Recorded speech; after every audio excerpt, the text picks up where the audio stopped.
शुक्लांबरधरं विष्णुं शशिवर्णं चतुर्भुजं प्रसन्नवदनं ध्यायेत् सर्वविघ्नोपशान्तये. நண்பர்களாகிய அனைவருக்கும் வணக்கங்க. ஆறாம் ஸ்தானத்தில் சுபர்கள் இருந்தால் இது அந்த வீடியோவோட தலைப்பு, இன்றைய தலைப்பு. ஆறில் சுபர்கள். ஆறாம் ஸ்தானம் அப்படிங்கிறது பார்த்தீங்கன்னா துருஸ்தானம். துருஸ்தானங்களையே கெடுபலன்கள் மிகுந்த ஸ்தானம் இது ஆறாம் ஸ்தானம் தான். சரிங்களா? ஆறின் ஆதிபத்தியம் அப்படிங்கிறது வந்து நோய், கடன், எதிரிகள், வேலை, சேவை அப்படிங்கிறதெல்லாம் ஆறு தான். சரிங்களா? ஆறு அப்படிங்கிறது வந்து துர்ஸ்தானங்கள்லேயே மிகவும் கடுமையான பலன்களை கொண்டது. சரிங்களா? மனிதனுக்கு தேவையில்லாத பலன்களை வந்து கொடுக்கக்கூடிய ஸ்தானம் வந்து ஆறு. சரிங்களா? 8 விட 6 தான் வந்து கடுமையான ஸ்தானம் அப்படிங்கிறது ஏற்கனவே நான் பல வீடியோக்களில் விளக்கிக்கிறேன் உங்களுக்கு. இந்த ஆறில் சுபர்கள் இருந்தால் என்ன நடக்கும்? 3, 6, 10, 11 ஸ்தானங்கள் அப்படிங்கிறது உபஜய ஸ்தானங்கள். சரிங்களா? உபஜய ஸ்தானம் அப்படின்னா வந்து உபவெற்றிகள் அப்படிங்கிற மாதிரி செய்யும். சரிங்க. இதில் வந்து பாவகிரகங்கள் இருந்தால் வந்து நன்மை செய்யும் அப்படிங்கிறது வந்து முன்னோட்கள் எல்லாம் இருக்குது. சரிங்க. இதில் வந்து காலங்காலமாக பின்பற்றி வந்தக்கூடிய ஒரு இந்த விதியை தான் வந்து காலங்காலமாக பின்பற்றிட்டு வர்றோம். சரிங்களா? ஆறில் வந்து சுபர்கள் இருந்தால் ஆறை வளர்க்கும் அப்படிம்பாங்க. இது வந்து ஆறில் சுபர்கள் எந்த சுபர்னு வித்தியாசம் இருக்குது. சரிங்களா? லக்ன சுபராக இருந்து அவர் இயற்கை சுபராகவும் இருந்தால் ஆறில் உள்ள நல்ல விஷயங்களை மிகுதிப்படுத்துவார். சரிங்களா? உதாரணம் வந்து கடக லக்கணம்னு எடுத்துக்கோங்க. 6ஆம் அதிபதி குரு. இவர் வந்து இயற்கை சுபர். இவர் லக்ன சுபரும் குரு தான். அதனால் வந்து ஆறில் உள்ள நற்பலன்களை வந்து மிகுதிப்படுத்துவார். சரிங்களா? ஆறில் உள்ள நற்பலன்கள் என்னென்ன? கடன் கிடைக்கிறது, வளர்ச்சிக்காக கடன் கிடைக்கிறது, குறைந்த வட்டியில் நிறைந்த லாபம் அப்படிங்கிற மாதிரி கடனால் வளர்ச்சி அப்படிங்கிறது வந்து இருக்குது. சரிங்களா? கடக லக்கணத்துக்கு 6ஆம் அதிபதி ஆகிய குரு வந்து ஆறில் இருக்கும்போது அவர் லக்கண சுவரும் கூட. அதனால் வந்து ஆறின் நன்மைகள், நல்ல வேலை கிடைக்கும். சரிங்களா? பதவி உயர்வுகள், அதாவது அரசாங்கத்தில் அல்லது ஹை நிறுவனங்கள், உயர்ந்த நிறுவனங்களில் வந்து பெரிய பெரிய பொறுப்புகள், லட்சங்களில் வந்து ஊதியங்கள் இந்த மாதிரி வந்து இருக்குது. சரிங்களா? பல லட்சங்களில் வந்து சில லட்சங்களில் வந்து ஊதியம் பெறக்கூடிய அமைப்பு வந்து 6 நல்லா இருந்தால் கிடைக்கும். சரிங்களா? 6 வந்து இயற்கை 6ல் இயற்கை சுபரம் இருந்து அவர் லக்ன சுபரம் இருந்தால் இந்த மாதிரி நடக்கும். இப்போ கடக லக்கணத்துக்கு குரு 6 இருக்கும்போது இந்த மாதிரிலாம் இருக்கும். சரிங்களா? உயர்ந்த பதவிகள், குறைந்த வட்டிகள், வளர்ச்சிக்கான கடன். சரிங்களா? எதிர்ப்புகளால் வந்து லாபங்கள் அடைகிற மாதிரி தான் வந்து இது செய்யும். சரிங்களா? ஆறில் வந்து உதாரணம் வந்து இப்போ நான் கடக லக்கணத்துக்கு சொன்னேன். அடுத்து சிம்ம லக்கணத்துக்கு 6 வந்து 6ஆம் ஸ்தானம் அப்படிங்கிறது வந்து மகரம். சரிங்களா? சிம்ம லக்கணத்துக்கு 6 வந்து மகரம். அந்த மகரத்தில் சனி இருந்தார்னா அவர் வந்து இயற்கை சுபர் தான். இயற்கை அசுபர். அவர் லக்கணத்துக்கு அசுபர். சரிங்களா? அவர் ஆட்சி பெற்று மகரத்தில் இருக்கும்போது 6இன் தீமையான பலன்கள் தான் செய்வார். சரிங்களா? இவர் லக்ன சுபரும் கிடையாது, இயற்கை அசுபர் தான். சரிங்களா? இயற்கை அசுபர் தான். ஆனால் 6ஆம் அதிபதி 6லேயே இருக்கும்போது இங்கே வந்து இயற்கை அசுபர் வந்து 6 இருந்தால் நன்மை நடக்கு அப்படிங்கிற விதி வந்து செல்லாது. சரிங்களா? ஏன் அப்படின்னா வந்து இவர் லக்ன அசுபர். சனி இயற்கை பாவராக இருந்தாலுமே லக்ன அசுபர். 6ஆம் அதிபதி 6லேயே ஆட்சி வருவது இந்த லக்னத்துக்கு 6இன் தீமையான பலன்கள் தான் வந்து எடுத்து செய்யும். சரிங்களா? இது வந்து உதாரணம். இதே வந்து ரிஷபத்துக்கு 6ஆம் ஸ்தானம் அப்படிங்கிறது வந்து துலாத்தில் வந்து சனி இருந்தார்னா உச்ச சனி. இது வந்து இயற்கை பாவகிரகம். சரிங்களா? இயற்கை பாவகிரகம். ரிஷபத்துக்கு வந்து 6 வந்து துலாமு. அந்த துலாமில் சனி இருக்கும்போது இயற்கை பாவகிரகம் உச்ச ஒளிவில் இருப்பார். சரிங்களா? இவர் லக்னத்துக்கு வந்து லக்ன சுபர். சரிங்களா? இயற்கை பாவகிரகம் வந்து லக்ன சுபர்.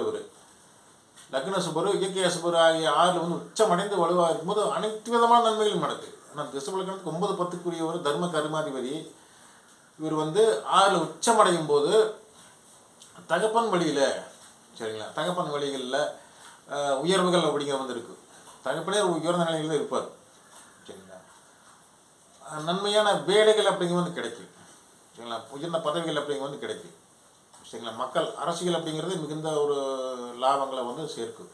அரசியல் ஈடுபட்டாங்க அவங்க. ஏன்னா சனி 9 10க்குரியவர் வேறு, கருமாதிபதி, பாக்கியாதிபதி ப்ளஸ் வந்து கருமாதிபதியும் கூட. அதனால் வந்து இது வந்து மிகுந்த நன்மை செய்யும். 6 இருக்கும்போது சனி இந்த ரிஷப லக்னத்துக்கு. ஏன்னா லக்ன சுபர், இயற்கை அசுபர். இது வந்து 10க்கு பாக்கிய ஸ்தானம் இது. சரிங்களா. 10க்கு 6 அப்படிங்கிறது வந்து 10ன் பாக்கியம். 10க்கு பாக்கியமாக்குறதுனால இந்த 10ன் பலன்கள் எல்லாம் வந்து நல்ல பாக்கியமாக வந்து செயல்படும். சரிங்களா. அதாவது பாக்கியமான செயல்பாடுகள், பாக்கியமான உத்தியோகங்கள், சரிங்களா, உயர்ந்த பாக்கியங்கள் தொழிலால், வேலையால், செய்கையால் ஏற்படும். சரிங்களா. அந்த மாதிரி வந்து ரிஷப லக்னத்துக்கு. இதே வந்து சிம்ம லக்னத்துக்கு 6ல் வந்து சனி இருந்தால் தீமைன்னு சொன்னேன். இதே 6ல் வந்து செவ்வாய் இருந்தாருன்னா, 6ல் வந்து செவ்வாய் இருக்கும்போது சிம்ம லக்னத்துக்கு பாக்கியாதிபதி செவ்வாய் வந்து மகரத்தில் உச்சமடைவார். சரிங்களா. பாக்கியாதிபதி உச்ச வலுவில் இருக்கும்போது அவர் வந்து இயற்கை அசுபர், ஆனால் லக்ன சுபர். சரிங்களா. சிம்ம லக்னத்துக்கு லக்ன சுபர், இயற்கை அசுபர் 6ஆம் ஸ்தானத்தில் இருக்கும்போது மிகுந்த நற்பலன்களை செய்வார். சரிங்களா. சிம்ம லக்னத்துக்கு 4 9க்குரியவர் செவ்வாய். சரிங்களா. 4 ஸ்தானத்துக்கு 4 அப்படிங்கிறது வந்து உங்களுக்கு தெரியும். சொத்துக்கள், ப்ராப்பர்ட்டி, படிப்பு, கல்வி, மகிழ்ச்சி, தாயார், கால்நடைகள், நிலகுலங்கள், அசையா சொத்துக்கள், இதெல்லாம் வந்து 4.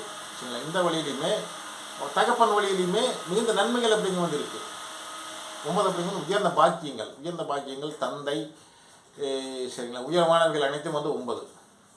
இந்த 4 9 பலன்களை வந்து உச்சபட்ச பலன்னா 6 வழியே செய்வார். சரிங்களா. செவ்வாய் இங்கே இருக்கிறது வந்து மிகுந்த நன்மை சிம்ம லக்னத்துக்கு. சரிங்களா. இதுதான் வந்து வித்தியாசம். சரிங்களா. அப்புறம் வந்து இயற்கை சுபர். சரிங்களா. இயற்கை சுபர் லக்னத்துக்கு வந்து அவர் அசுபர். அந்த மாதிரி இருக்கும்போது இயற்கை சுபர் தான், ஆனால் வந்து லக்ன அசுபர். அப்படி வந்து எந்த இதாக இருக்குதுன்னு சொல்லி கேட்டிங்கன்னா,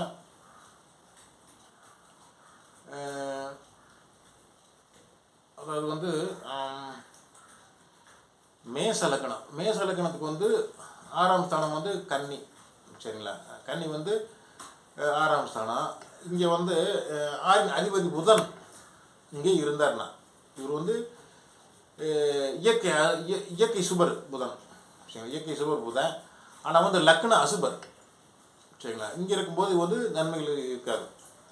சரிங்களா. 6 தீமையான பலன்கள் தான் வந்து அதிகரிக்கும். இதுதான் வந்து வித்தியாசம். சரிங்களா. எந்த ஒரு பாக்கியங்களை அடைவதற்குமே, சரி, இப்போ நான் சொன்ன 6 வழியாக உள்ள நல்ல பலன்களை அடையிறதுக்குமே வந்து லக்னம் வந்து வலுவாக இருக்கணும், லக்னாதிபதி வந்து வலுவாக இருக்கணும். அதாவது கணக்கு லக்னத்துக்கு 6 அதிபதி குரு 6ல் இருந்து மூலத்திரிகோண வலுவில் 6 ஆதிபத்தியத்தால் மிகுந்த நன்மைகள் செய்வார். அப்படின்னா இதுக்கு வந்து இதை பெறுவதற்கு வந்து லக்னாதிபதி வந்து வலுவாக இருக்கணும். சந்திரன் கடக சந்திரன் நல்லா இருக்கணும். சரிங்களா. சந்திரன் வந்து வலுவில் போயிட்டார் அப்படின்னா வந்து எதிரிகளுக்கு போயிடும் எல்லாமே. சரிங்களா. எதிர்ப்புகள் வந்து ஆதாயம் அடைஞ்சிடும். சரிங்களா. அதாவது கை கட்டி வேலை பார்க்குறத தன் உழைப்பை வந்து அடுத்தவங்க சுரண்டிடுவாங்க. அந்த மாதிரி போயிடும். சரிங்களா. இதுதான் லக்னாதிபதி வந்து வலு தேவை எதுக்குமே.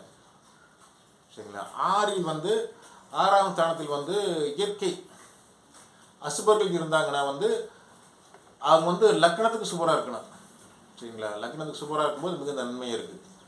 அதே வந்து 6ஆம் ஸ்தானத்தில் வந்து இயற்கை சுபர்.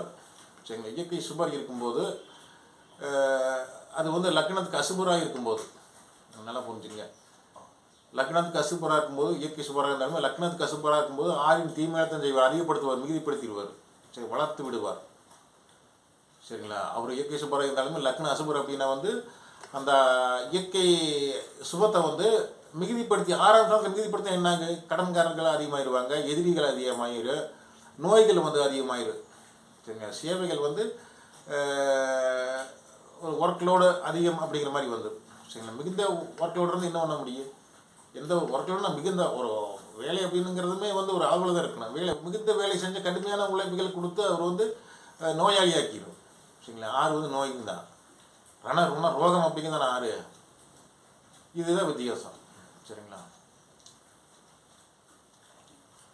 அதாவது 6ஆம் ஸ்தானத்தில் வந்து இயற்கை சுபர்கள் இருந்தாங்க அப்படின்னா வந்து 6ஆம் ஸ்தானத்தில் வந்து சுபகிரகங்கள் இருந்தால் வந்து அது வந்து தீமை தான்.